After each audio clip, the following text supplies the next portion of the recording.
Ամռանը, որպեսզի 9-րդ դասարանցիները ավարտեն հիմնական դպրոցը, պետք է գրականության ու պատմության քննություն հանձնեն ինտեգրված էսեի ձևաչափով։ Աշակերտները քննության ընթացքում ունենալու են 2 տեքստ, նույն ժամանակաշրջանի վերաբերյալ, մեկը գրականությունից, մյուսը պատմությունից։ Սովորողները պետք է համադրեն ու հակադրեն 2 նյութերում եղած փաստերը, վերլուծեն ու գրեն էսե։ Պատրաստվում են ոչ միայն աշակերտները, այլև ուսուցիչները, ձևաչափն իրենց համար ևս նոր է։ Անհրաժեշտություն կար նախ երեխաներին հասկացնել, բայց դրանից առաջ մենք պիտի շատ լավ պատկերացում ունենայինք, թե ինչ է ինձ ներկայացնում էսեն, դժվարությունը դրա մեջ էր։ Եվ ուսուցիչների եւ նոր սերնդի մեջ դեռ այդպես արմատավորված չի, բայց ամեն դժվարությունը միշտ էլ այս փորձաշրջանը դժվար է անցնում։ Մեզանից հետո եկող սերունդները արդեն հաջորդ տարվանից դրա հաջորդ արդեն հեշտ են հաղթահարելու այս ամեն ինչը։ Որպեսզի ուսուցիչներն այդ դժվարությունը հեշտությամբ հաղթահարեն եւ կարողանան աշակերտներին ճիշտ բացատրել ու գնահատել, կրթության զարգացման եւ նորարարությունների ազգային կենտրոնը վերապատրաստումներ է անցկացնում հիմա Երևանում, շուտով կսկսեն նաեւ մարզերում։ Մենք ունեցել ենք վերապատրաստումների մեծ շարք, հեռավար ձևաչափով իհարկե, իրականացրել ենք ըստ մարզերի, այսինքն ամեն հանդիպումը տվյալ մարզի ուսուցիչների, պատմության եւ գրականության ուսուցիչների հետ։ Այնուհետև հունվար ամսին մտածեցինք, որ ամեն դեպքում սա այն գործընթացն է, որը նաև շատ կարևոր է առկա ձևաչափով իրականացնելը։ Այսպես առկա ձևով հանդիպելու կարիք իսկապես կար, հաստատում են նաև ուսուցիչները։ Այսօրվա վերապատրաստումը շատ բան փոխեց մեր պատկերացումների մեջ։ Մենք ավելի բարդ էինք պատկերացնում։ Ինքը շատ ավելի պարզ է ու ավելի հեշտ։ Շատ հաճախ եմ լսել, էսեի մասին կարդացել եմ, բայց օրինակ այսօրվա վերապատրաստումը լրիվ այլ պատկեր էր,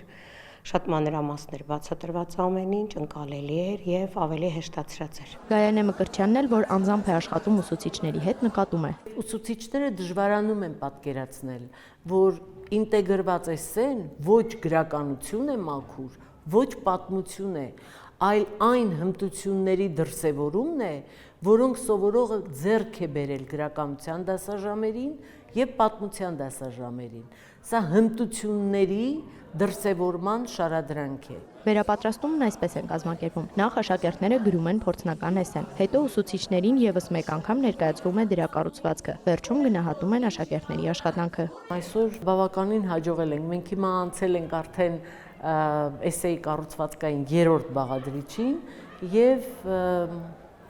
շատ լավ արդյունքներ եմ տեսնում։ Այն ուսուցիչներն էլ, ովքեր տվյալ դպրոցից ներկա են եղել, պետք է գնան ու նույն վերապատրաստումն անցկացնեն իրենց դպրոցներում մյուս մասնագետների հետ։ Հաջորդ քայլը, որ ելի հետադարձ կապը պահելու համար մենք ուզում ենք իրենցից,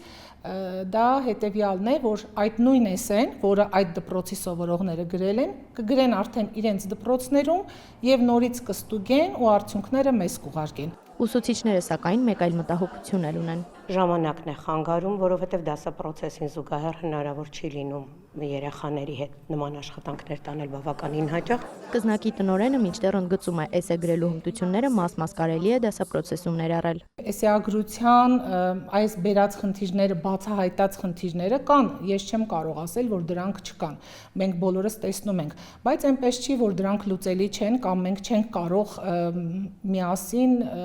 միասին աշխատելով, օժանդակելով, աջակցելով հասնել դրանց լուծմանը։ Ժանա Հարությունյանը նկատում է, էսեի ձևաչափով քննությունը առաջին անգամ է ամբողջ հանրապետությունում։ Անհանգստությունը բնական է, սակայն Տավուշի արդյունքները, որտեղ արդեն փորձարկվել է այս տարբերակը, գոհացնող են։ Ի դեպ, աշակերտները պատմության ու գրականության համար գրելու են մեկ էսե։ Էմմա Վարդանյան, Արամ Հարությունյան, լուրեր։